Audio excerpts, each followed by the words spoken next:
Hey guys, and welcome to our first PS5 update video. Each month we'll be bringing you what's coming out this month, the PS Plus games, any feature news, and also some negatives.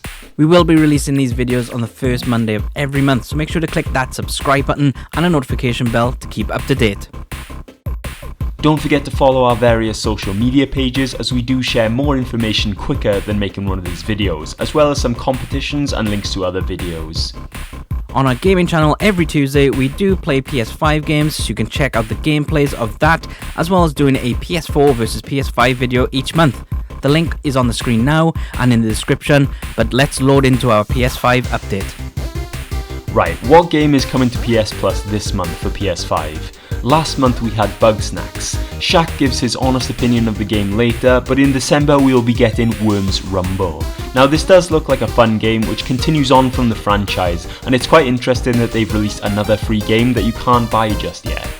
The beta for this was on the PS4 back in November, but now you can have the full game, which is playable on PS4 and PS5 with cross-platform online play for up to 32 players.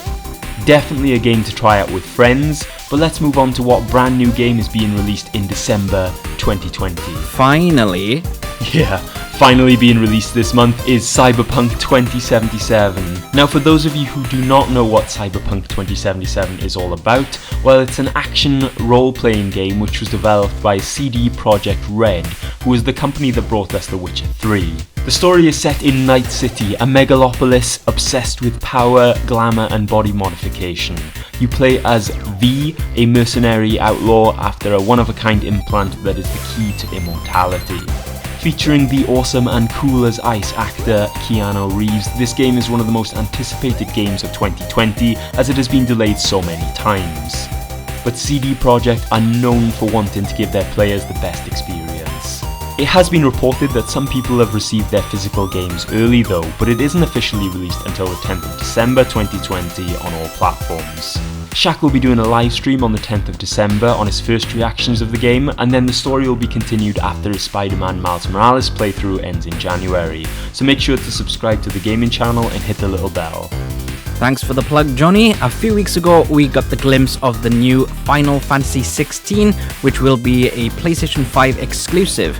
There have been many rumblings from the Final Fantasy rumour mill, but what other way would be best to reveal the game other than the opening PS5 stream with an extended trailer for the next mainline game? The last main game, if you don't count the DLCs or the Final Fantasy 7 remake, then the last one would have been Final Fantasy 15, which was released on the 29th of November 2016, so currently just over 4 years ago. Now 15 was the most successful launch in the series' history, and I know it made many more fans for the franchise. Now what do we know about 16 so far?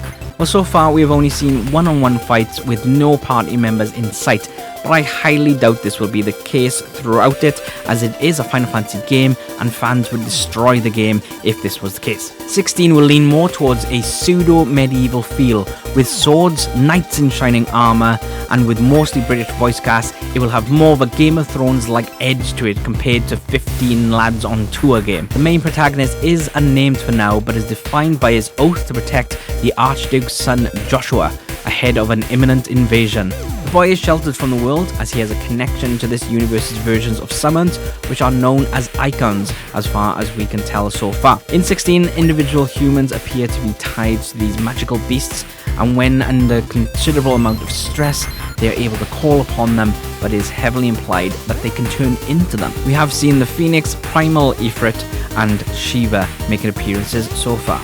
Crystals are also another common feature in 16, like in others of the franchise, which assists the heroes fighting their foes. However, it is suggested that these crystals are somehow connected with the icons themselves. At first glance of this trailer, it would seem very much like the love child of Final Fantasy XIV and Final Fantasy 15. To me, it looks like Square Enix have taken everything that seems to work for both games to combine it for 16. We do not have a release date yet for this game other than 2021, so I am predicting they may launch it around the 5th anniversary of Final Fantasy 15 in November. However, you can visit the official Final Fantasy 16 website, which we will link in the description, for links to more trailers, information on some characters, and more. We may keep an eye on this game and keep you up to date when things come up. Also revealed in the PS5 stream was Hogwarts Legacy, which is set in the 1800s of the Wizarding World. This means it can release itself from the trappings of the Harry Potter and Fantastic Beasts saga, and also to an extent is distanced from J.K. Rowling herself. You can now make your own witch or wizard and explore the historical depiction of the famous fantasy world, but this time on your own terms. You can make your own experiences in this RPG according to the president of Warner Bros. Games, David Haddad. It is a full role-playing adventure in which you will attend Hogwarts and be able to develop your character's abilities, learn to master new spells, and make your own friends who will be companions to accompany you on quests. It has been teased that your decisions will affect who your character is, whether it's a more Potter-like character or maybe more of a Malfoy, but also the decisions you make will affect the game's world. The actual story is being kept under wraps at the moment, so we don't know much about that, but it has been revealed that you can walk through the halls of Hogwarts, down the busy cobbled streets of Hogsmeade, and also new areas that are unfamiliar to Potter fans. This game does not have a release date, but it is set to lead on the PS5 first before coming to PS4, but also will be on other platforms too, so get practicing your Leviosa's. So let's move on to some negatives of the PS5, which we will be calling What's in the Recycle Bin this month. This is where we will show some bugs or glitches or share any games or issues we can think of for this month. So I have been playing my PS5 for almost 2 weeks now and have suffered a few crashes, but only when playing Spider-Man Miles Morales. I go through these crashes on my PS5 review that we released last week, which you can check out at the end of the video or in the description below. Has this put me off the PS5? Not at all. It is the gamble of anyone who buys a console on release on the bugs and crashes. But how I look at it, the crashes and issues that I encounter and report, the better the console will be for future users. But if this becomes an issue with more PS5 games, I will report back again next month. But this week's top putting in the recycle bin is Bugsnax. I did not enjoy this game at all. The whole story is very weird. The animation is not as smooth as you expect from a PS5 game and does have loading screens of up to about 10 seconds. Yes, I know, not a whole 10 seconds, but when you compare it with Spider-Man, I have to be picky. The whole game feels like it should be a child's game, but the storyline does not really scream children's story to me. And some of these quests are not very obvious and takes a lot of just running around and trying to figure things out with very little hints. Capturing some of the Bugsnax is also very frustrating.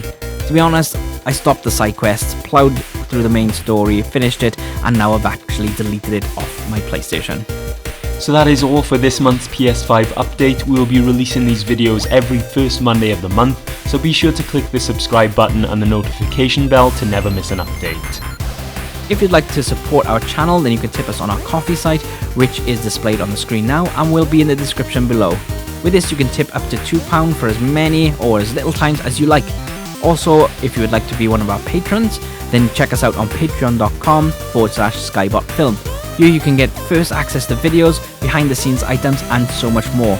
Tiers start from just £1 or $1 a month.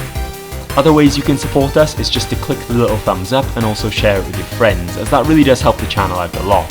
Also, pop a comment down and let's get chatting. We respond to messages far quicker on YouTube than on our social media pages, but we do release information on these sites quicker than we make videos, so make sure to follow us on the different platforms which are displayed on the screen now. Thanks very much for watching, everyone. We greatly appreciate every one of you who spends time watching and sharing these videos. Let us know what games you are playing right now and if they are any good. Make sure to head over to our gaming channel every Tuesday for PS5 gameplays too. But until next time,